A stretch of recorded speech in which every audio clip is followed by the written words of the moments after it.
নমস্কার বন্ধুরা, রান্নাঘরের আরেকটি নতুন ভিডিওতে আপনাদের স্বাগত জানাই। আজ আমি বানাবো মোকা মাছ আর শিম দিয়ে পাতুরি।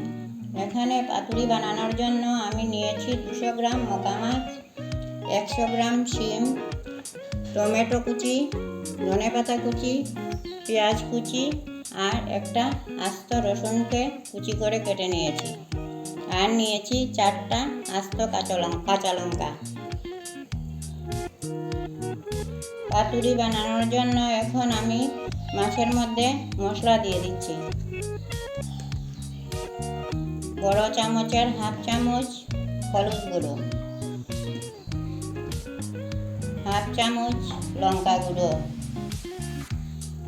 আর হাফ চামচ নুন। এখন আমি ওইগুলোকে একসাথে মিক্সড করে নেব।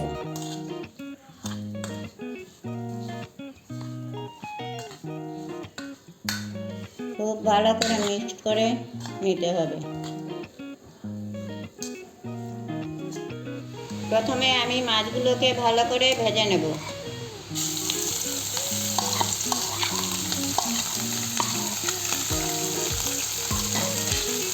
অল্প অল্প আঁচে মাছগুলোকে ভেজে নিতে হবে।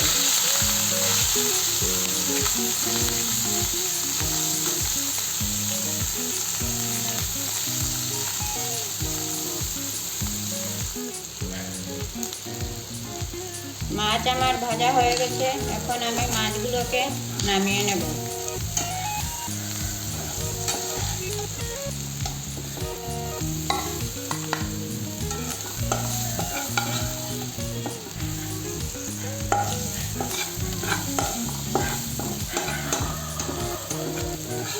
মাছ ভাজা নামিয়ে তারপর কড়াইটাকে অল্প ধুয়ে নেব। ধুয়ে পেঁয়াজগুলো ভেজে ফেলব। তেল গরম হয়ে গেছে, এখন দিয়ে দিচ্ছি আমি রসুন কুচি আর পেঁয়াজ কুচি। এখন এগুলোকে খুব ভালো করে ভেজে নেব। পেঁয়াজ রসুনের গা থেকে তেল ছোটা পর্যন্ত ভেজে নিতে হবে।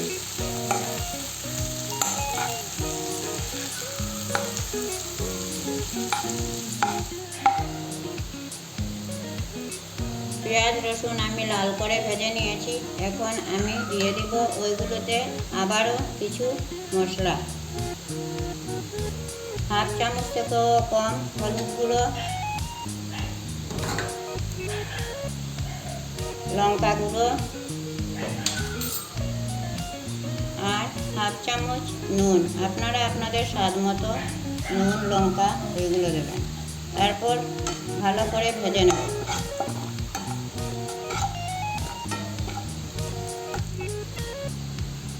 মশলাগুলো ভাজা হয়ে গেছে, এখন দিয়ে দিচ্ছি শিম, টমেটো, কাঁচা লঙ্কা। একসাথে সবগুলি ভেজে নেব।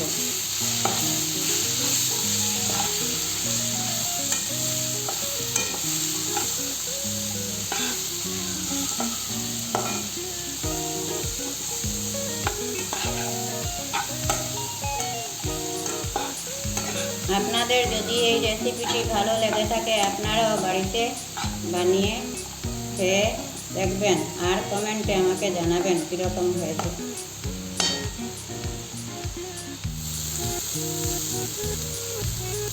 সবজিগুলো ভাজা হয়ে গেছে, এখন আমি সেদ্ধ হওয়ার জন্য অল্প জল দিয়ে দেব। আর অল্প জল দেওয়ার পর 10 থেকে 15 মিনিটের জন্য সবজিগুলোকে ঢেকে রেখে দেব। সেদ্ধ হওয়ার পর মাছ দেব।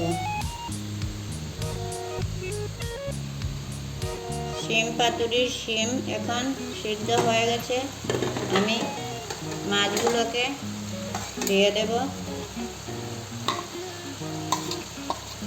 শিম টমেটো আর মশলার মধ্যে দিয়ে অল্প কিছু সময় নাড়াচাড়া করে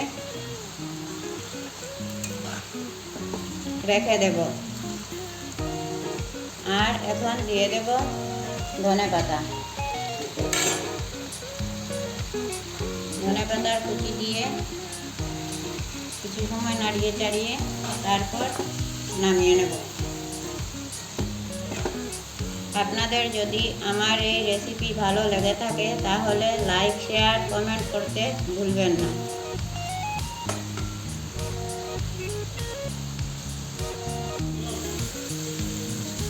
আপনারা দেখতে পাচ্ছেন আমার তৈরি হয়ে গেছে মকা আর শিম দিয়ে পাতুরি। আপনারা যদি ভালো লেগে থাকে এই রেসিপিটি আপনারা বেশি বেশি করে শেয়ার করবেন। ধন্যবাদ। এখন আমি নামিয়ে নেব।